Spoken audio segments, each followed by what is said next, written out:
இந்த நாளிலும் கூட சிலுவை தியானமாய் 11வது நாள் இந்த நாட்கள்ல நம்ம இயேசு கிறிஸ்துவனுடைய சிலுவை பாடுகளை குறித்து தியானித்து கொண்டு வருகிற இந்த நாளிலும் கூட ஒரு காரியத்தை நாம் அலசி ஆராய்ந்து பார்த்தார். நம்முடைய ஆண்டவர் இந்த புதிய ஏற்பாட்டு காலத்துல எப்படி வெளிப்பட்டார்? மாம்சத்துல வெளிப்பட்டார். மாம்சத்துல நம்முடைய ஆண்டவர் வெளிப்பட்டார். ஆனால் பாருங்க, பழைய ஏற்பாட்டு காலங்கள்ல கர்த்தர் தீர்க்க தரிசிகளின் மூலமாய், நியாய பிரமாணங்களின் மூலமாய், வேத வசனங்களின் மூலமாய், சங்கீதங்களின் மூலமாய் கர்த்தர் தம்மை வெளிப்படுத்தி இருக்கிறார் என்பதை வேத வசனங்களை கொண்டு நாம் அறிந்து கொள்ள முடியும். ஒரு வசனத்தை வாசிக்க விரும்புகிறேன். யோவான் சுவிசேஷம் 1வது அதிகாரம் 45வது வசனத்தை நாம் வாசித்து பார்ப்போம் என்று சொன்னால், பிலிப்பு நாத்தான்வேலை கண்டு நியாய பிரமாணத்திலே எழுதியிருக்கிறவரை கண்டோ.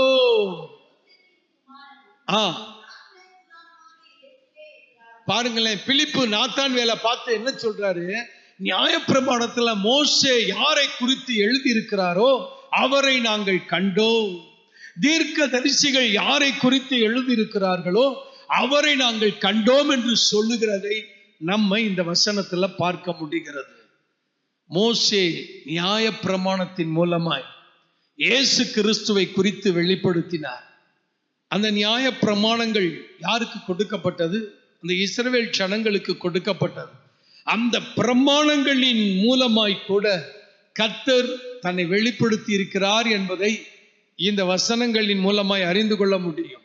தீர்க்க தரிசிகள், உதாரணத்துக்கு ஏசாயா தீர்க்க தரிசியை எடுத்துக்கொண்டா இயேசுவனுடைய பிறப்பை குறித்தும் சொன்னார். ஏசாயா 9வது அதிகாரத்துல வாசிக்கிறோம். கன்னி, பாருங்களேன், இதோ ஒரு ஸ்திரீ கன்னி கர்ப்பவதியாகி ஒரு குமாரனை பெறுவாள், அவருக்கு இம்மானுவேல் என்று பெயரிடுவார்கள் என்று சொல்லி ஏசாயா தீர்க்க தரிசன புஸ்தகம் 53வது அதிகாரத்தை நம்ம எடுத்து வாசிச்சு பார்த்தோம்னா அதுல அவருடைய பாடுகளை குறித்து அப்படியே எழுதப்பட்டிருக்கிறதை நம்ம பார்க்க முடியும். இயேசு கிறிஸ்துவனுடைய பிறப்புக்கு 2000 வருடங்களுக்கு முன்பதாகவே பாருங்களேன், தீர்க்க தரிசிகளின் மூலமாய் ஆண்டவராகிய இயேசு கிறிஸ்து தன்னை வெளிப்படுத்தி காண்பித்திருக்கிறத நம்ம பார்க்க முடியும். அதே போல சங்கீதங்களின் புஸ்தகம் 22வது சங்கீதத்துல பாருங்க, தாவீதுனுடைய அந்த சங்கீதத்துல சங்கீதக்காரன் மூலமாய் இயேசு கிறிஸ்துவை குறித்து ஒரு வெளிப்பாடு, இயேசு கிறிஸ்து அவர் தன்னை குறித்து வெளிப்படுத்துகிறத, அவருடைய பாடுகளை குறித்து வெளிப்படுத்துகிறத நம்ம பார்க்க முடியும்.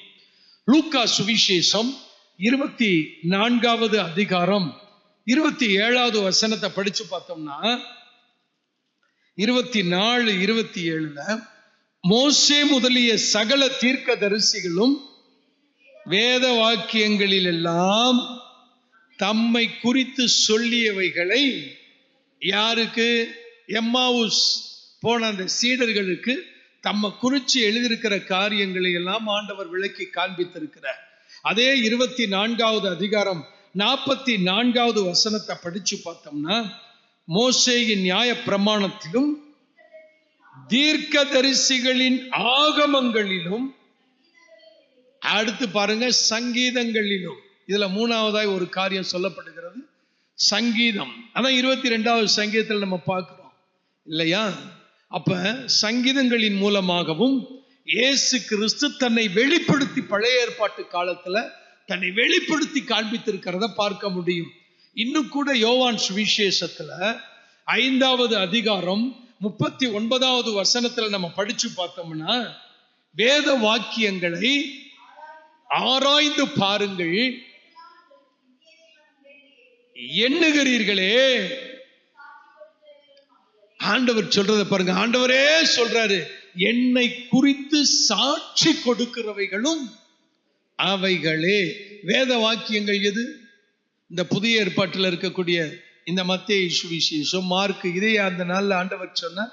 அந்த பழைய ஏற்பாட்டு காலங்கள், அப்பொழுது புதிய ஏற்பாடு இல்லையே.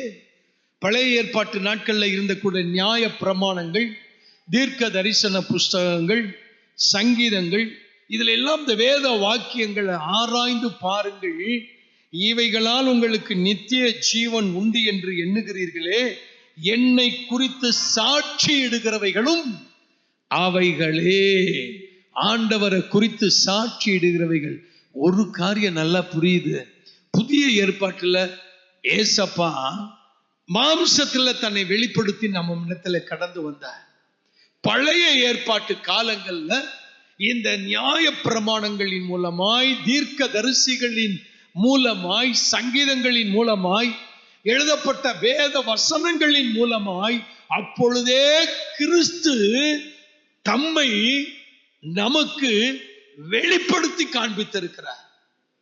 உம்முடைய வேதத்தில் உள்ள அதிசயங்களை எல்லாம் நான் பார்க்கும்படிக்கு என் கண்களை திறந்தருளும். அல்லேலூயா. பழைய ஏற்பாட்டு புஸ்தகத்தை நம்ம படிக்கும் பொழுது அதெல்லாம் ஆண்டவருடைய காரியங்கள் நிழலாட்டமா இருக்கிற காரியம். அதை நம்ம புரிஞ்சு கொள்ளுகிறதுக்கு நம்முடைய கண்கள் பார்வை அடைய வேண்டும். ஆமென்.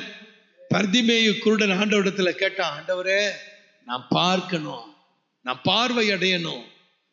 சங்கீதக்காரன் சொல்லுகிறான், வேத வாக்கியங்களை, உம்முடைய வேதத்தில் உள்ள அதிசயங்களை எல்லாம் நான் பார்க்கும்படி என் கண்களை திறந்தருளும். இன்னும் பார்த்தோம் சொன்னா, நம்ம கடந்த வாரத்துல நம்ம பார்த்தோம், யோசேப்பின் மூலமாய் யோசேப்பினுடைய பாடுகள், யோசேப்பும் இயேசு கிறிஸ்துவையும் ஒப்பிட்டு பார்த்தோம். அதே போல நம்ம ஈசாக்கை குறித்தும் நாம் பார்த்தோம்.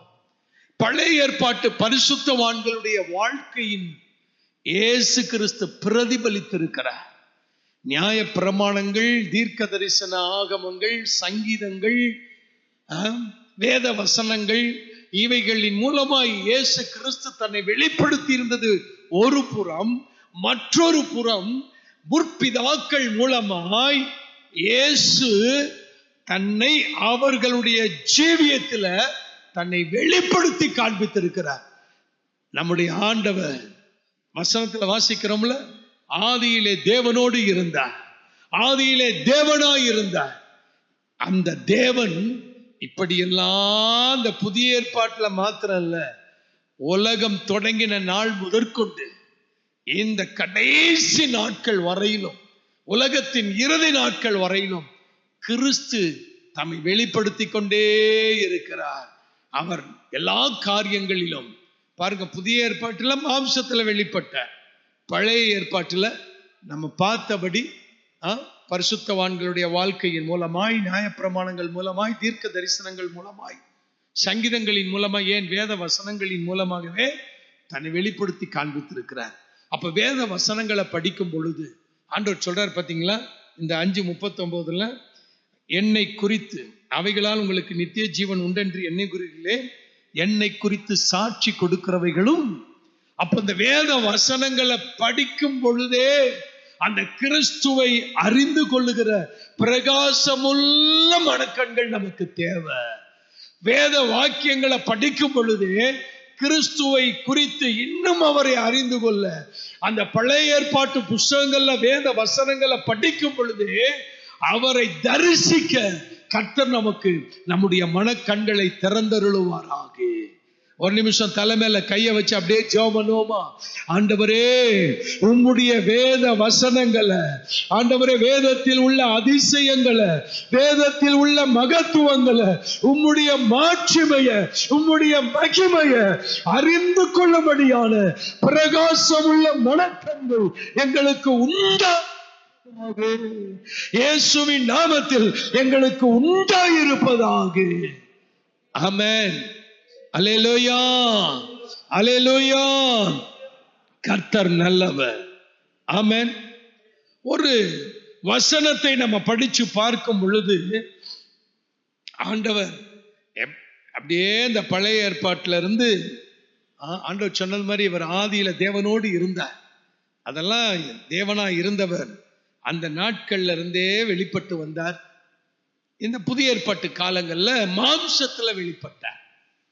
அது இந்த சத்தியத்தை நாம் மறந்துவிடக்கூடாது. ஒரு காரியத்தை நாம் பார்க்கலாம். எபேசியரின் புஸ்தகம் 5வது அதிகாரம் 2வது வசனத்தை நாம் எடுத்து பார்ப்போம் என்று சொன்னால், கிறிஸ்து நமக்காக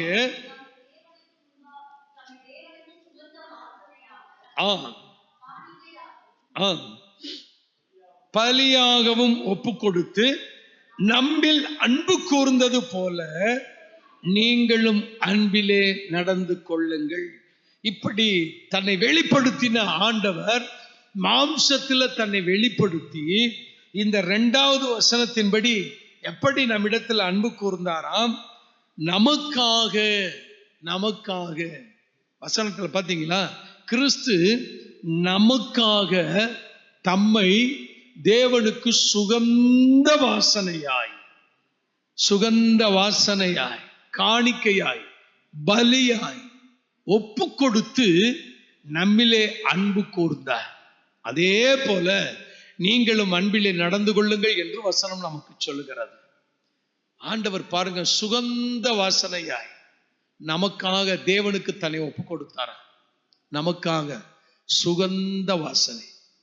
நீங்களும் அப்படியே நடந்து கொள்ளுங்கள்னு வசனம் சொல்லுது. நீங்களும் அன்பிலே நடந்து கொள்ளுங்கள்.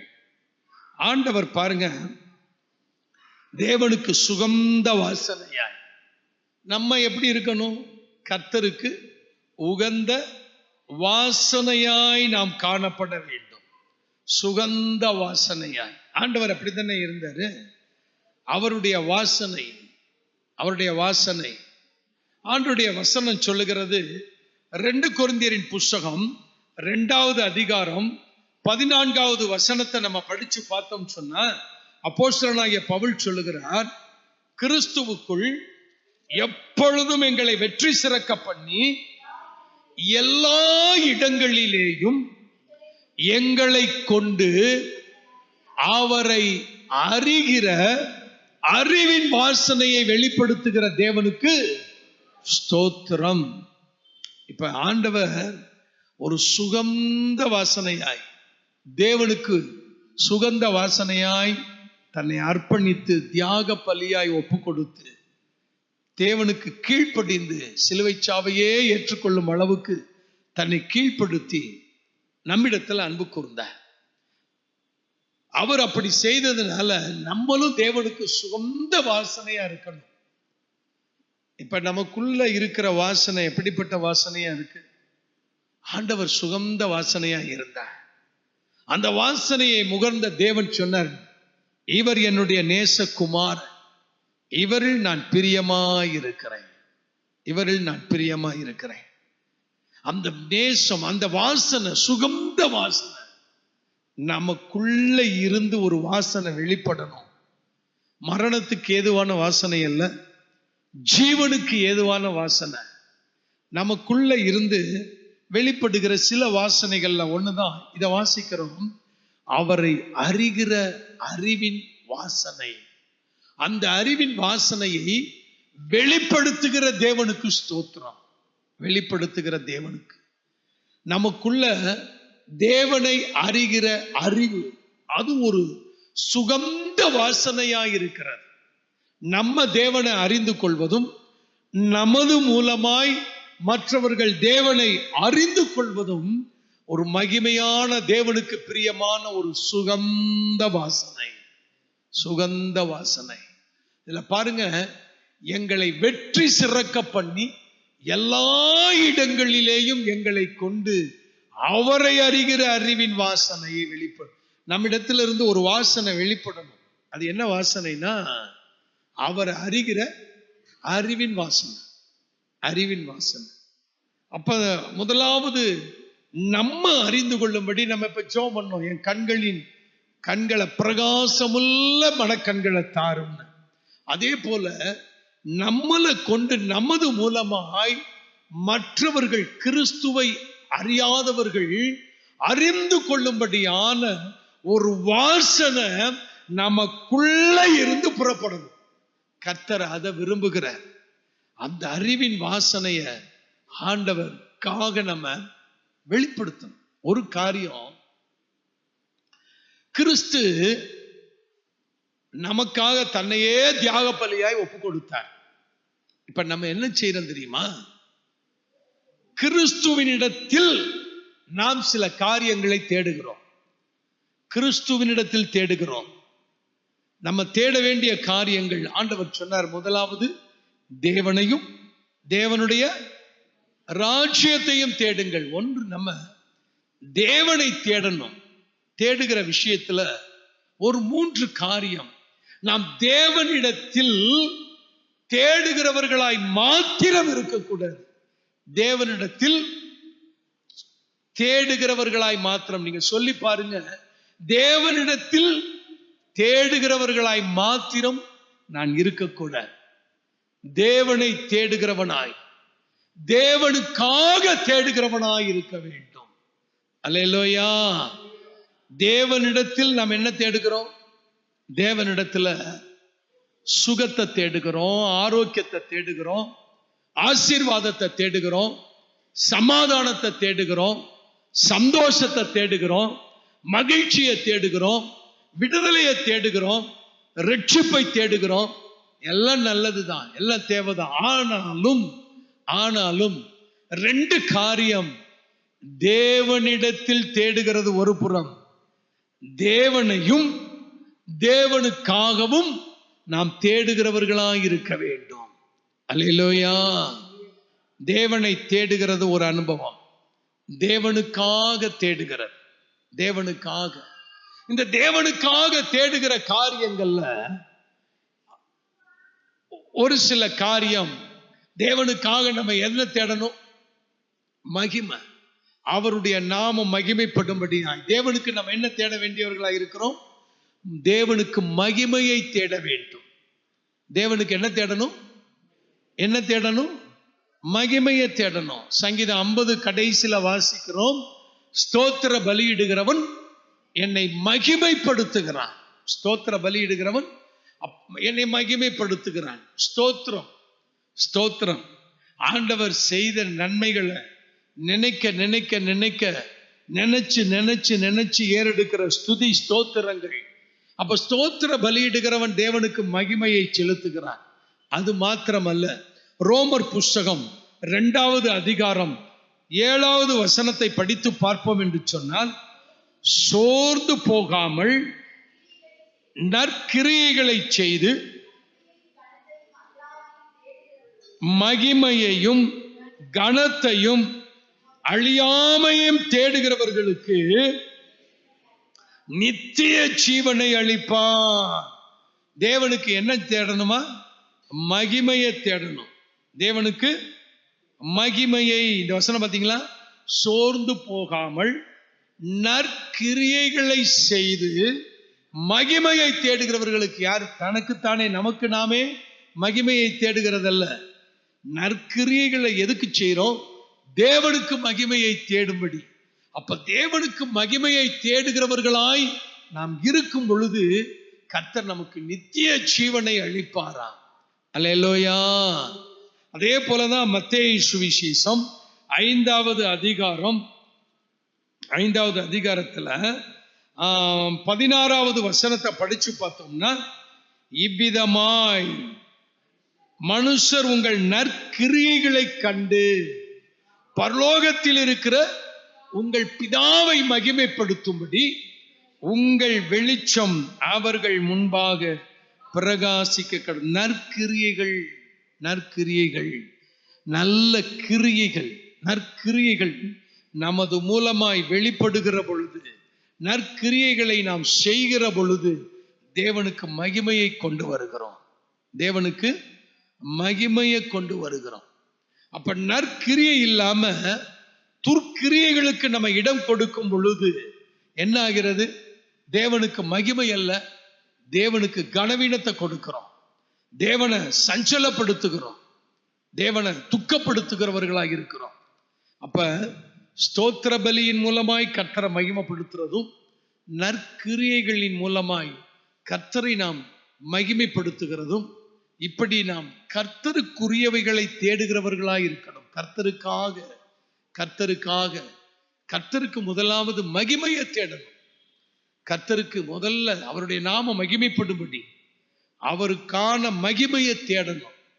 அதுக்கு கர்த்தர் நமக்கு சொல்லி தருகிற காரியம் நற்கிரியைகளை செய்யணும் சொல்லி. வெறும் வாயின் வார்த்தைகளினால ஸ்தோத்திர பலிகளை நம்ம செலுத்துகிறவர்களாய் மாத்திரமல்ல, வாயின் வார்த்தைகளினால் மாத்திரமல்ல, கரங்களின் கிரியைகளின் மூலமாய், நற்கிரியைகளின் மூலமாய் கர்த்தரை நம்ம மகிமைப்படுத்துகிறவர்களாய் இருக்கணும். அப்ப இந்த இன்னொரு காரியம், ஆண்டவரை மகிமைப்படுத்துகிறதற்கு நம்ம நற்கிரியைகளை செய்து மகிமைப்படுத்தணும். அதே போல ஆண்டவர் துக்கப்படும்படியாய் நம்முடைய வாயின் வார்த்தைகளோ நடக்கைகளோ நம்முடைய பேச்சுக்களோ நம்ம இருந்துடக்கூட. வேதத்துல ஆண்டவருடைய கல்வாரி பாடுகளை நினைக்கிறோம். அவர் பிறந்த நாள் முதற்கொண்டு சிலுவையில் அறையப்பட்ட நாள் வரைக்குமே அவர் பாடுகளை அனுபவித்திருக்கிறார்.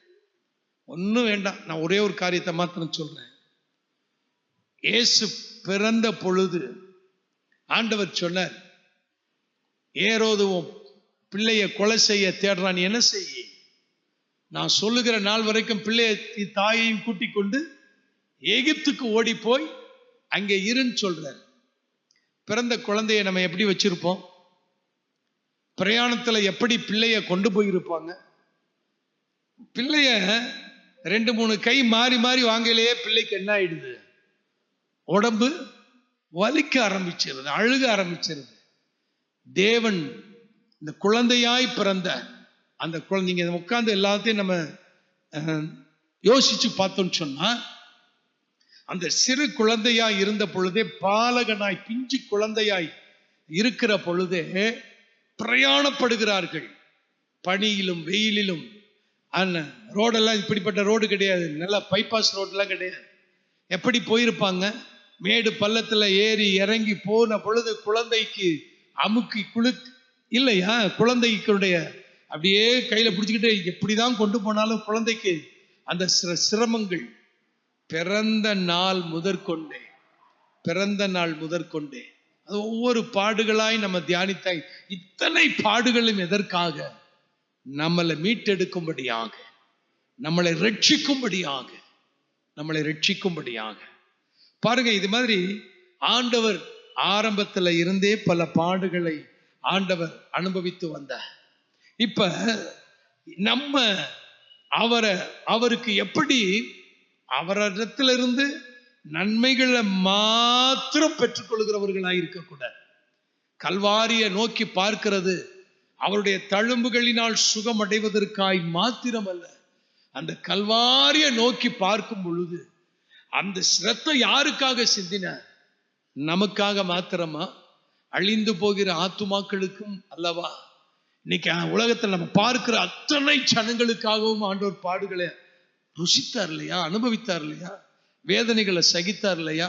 அப்ப நம்ம என்ன செய்ய வேண்டியவர்களாக இருக்கிறோம்? அந்த பாடுகளை நினைத்து நம்மளை அர்ப்பணித்து திறப்பின் வாசல்ல நிற்கிறவர்களாய், மகிமையை தேடுகிறவர்களாய் மாத்திரமல்ல, ஆத்துமாக்களுக்கு தேடுகிறவர்களாய். ஆண்டவருடைய வசனம் சொல்லுகிறது, அவர் நன்மை செய்கிறவராய், தேவன் அவரை பரிசுத்த ஆவியினாலும் வல்லமையினாலும் அபிஷேகித்திருந்தார். அவர் என்ன செய்தாரா? நன்மை செய்கிறவராய் சுற்றி திரிந்தார் என்று வசனம் சொல்லுகிறது.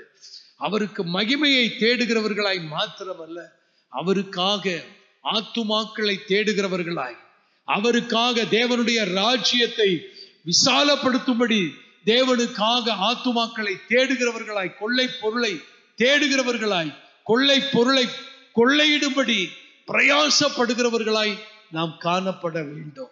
தேவனுக்காக தேடுகிறவர்களாய், தேவனையே தேடுகிறவர்கள். சங்கீதம் 27 வாசிக்கிறோம். சங்கீத புஸ்தகம் 27வது அதிகாரத்தில் ஆண்டவர் சொன்னார், என் முகத்தை, சங்கீதக்காரன் சொல்லுகிறார், என் முகத்தை தேடுங்கள் என்று சொன்னீரே, உம்முடைய முகத்தையே, 8வது வசனத்துல, உம்முடைய முகத்தையே தேடுவேன் கர்த்தாவே என்று என் இருதயம் உம்மிடத்தில் சொல்லிற்று. ஆண்டவருடைய முகத்தை தேடுகிறது, ஆண்டவருடைய முகத்தின் வெளிச்சம். ஆண்டவருடைய என்ன படிச்சோம் சொன்னா, 105வது சங்கீதத்திலேயே 4வது வசனத்தை படிச்சு பார்த்தோம்னா அவருடைய வல்லமைய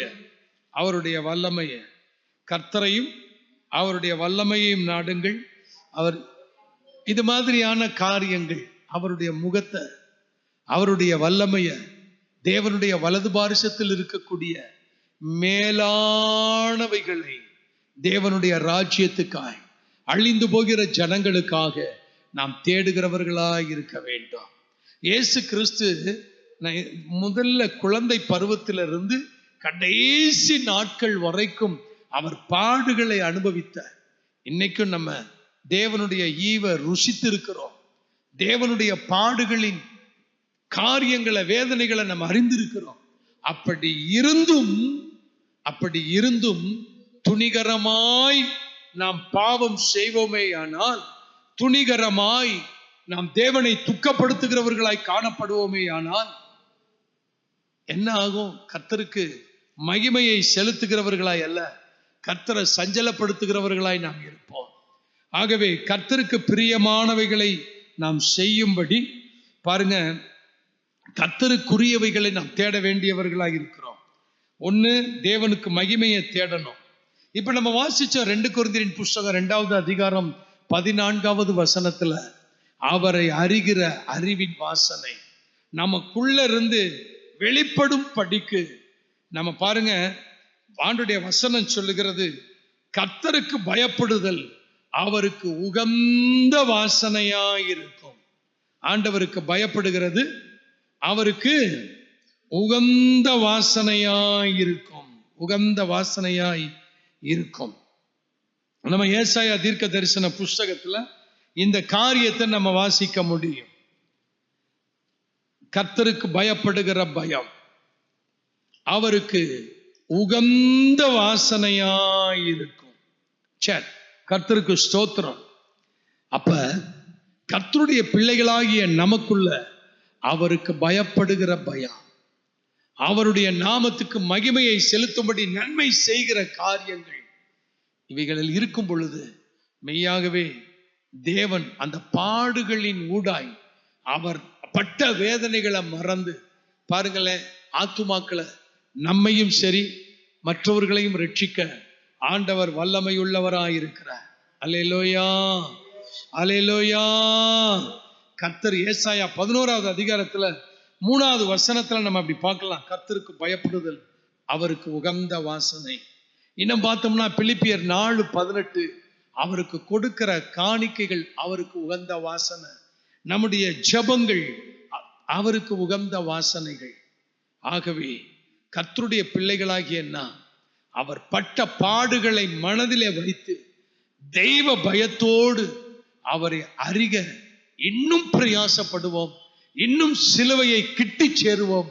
கர்த்தர் தம்மை முற்றிலுமாய் நமக்கு வெளிப்படுத்தி காண்பிப்பார். நாம் இன்னும் அவரை அறிந்து அவருடைய கிருபாசனத்தண்டை நெருங்குவோம். கர்த்தர் நம்மை ஆசீர்வதிப்பாராக. அப்படியே நம்ம எழும்பி ஜெபம் பண்ணுவோமா? சிலுவை சுமந்து அவரை பின்பற்றும்படி நமக்காக சிலுவையை வைத்திருக்கிறாரே, அந்த சிலுவையை நோக்கி பார்ப்போம். அந்த சிலுவையை, நமக்காக வைத்திருக்கிற சிலுவையை எடுத்து நம்ம சுமந்து அவரை பின்பற்ற நம்மை அர்ப்பணிப்போம். சிலுவையில நம்ம அறையப்பட, சிலுவையை சகித்து கொள்ள, எப்பொழுதும் சிலுவையை நினைத்து பார்க்க நம்மை அர்ப்பணிப்போம். ஆண்டவர் மெய்யாகவே நம்மேல் பிரியம் வைத்து அவரை நமக்கு இன்னும் வெளிப்படுத்தி காண்பிப்பாராக. ஒரே ஒரு நிமிஷம் கண்களை மூடி அப்படியே நம்ம ஜெபம் பண்ணுவோமா? சிலுவையில் அறையப்பட்ட இடத்துல இருந்து ஆசீர்வாதங்களை தான் நாங்க நோக்கி பார்க்கிறோம். ஆண்டவரே, விடுதலையை எதிர்பார்க்கிறோம்.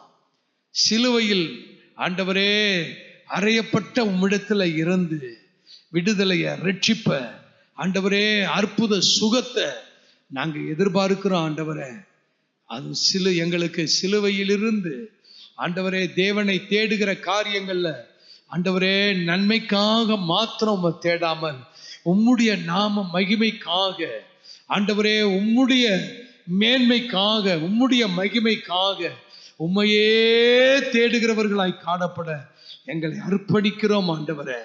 எங்களிடத்திலிருந்து உம்மை அறிகிற அறிவின் வாசனை வெளிப்படட்டும். எங்களிடத்தில் இருந்து தெய்வ பயமுள்ள வாசனை வெளிப்படட்டும். உமக்கு உகந்த வாசனை எங்களிடத்திலிருந்து வெளிப்படட்டும் ஆண்டவரே. உமக்கு உகந்த தூய பலியாய் எங்களுடைய சரீரங்களை உமக்கு உகந்த பரிசுத்த ஜீவ பலியாய் எங்களை அர்ப்பணிக்கிறோம் ஆண்டவரே. எங்களை அர்ப்பணிக்கிறோம், எங்களை அர்ப்பணிக்கிறோம், எங்களை ஒப்பு கொடுக்கிறோம். உமக்கு பிரியமான பலியாய் எங்களை அர்ப்பணிக்கிறோம் ஆண்டவரே. வேத வசனங்களை வாசிக்கும் பொழுதும், வேத வசனங்களை கேட்கும் பொழுதும் உம்மை குறித்து இதுவரை நாங்கள் அறிந்திருக்கிறதை பார்க்கிலும் இன்னும் அதிகமாய் உம்மை அறிந்து கொள்ள உம்முடைய வசனத்தின் வெளிச்சம் எங்களுக்குள் ஆண்டவரை பிரகாசிப்பதாக. பேதை தன்மைகள் மாறட்டும். உம்முடைய வெளிச்சம் எங்களை ஞானிகளாய் மாற்றுவதாக. எங்களை தாழ்த்தி அர்ப்பணிக்கிறோம். இயேசு கிறிஸ்துவின் நாமத்தில் செபிக்கிறோம் பிதாவே.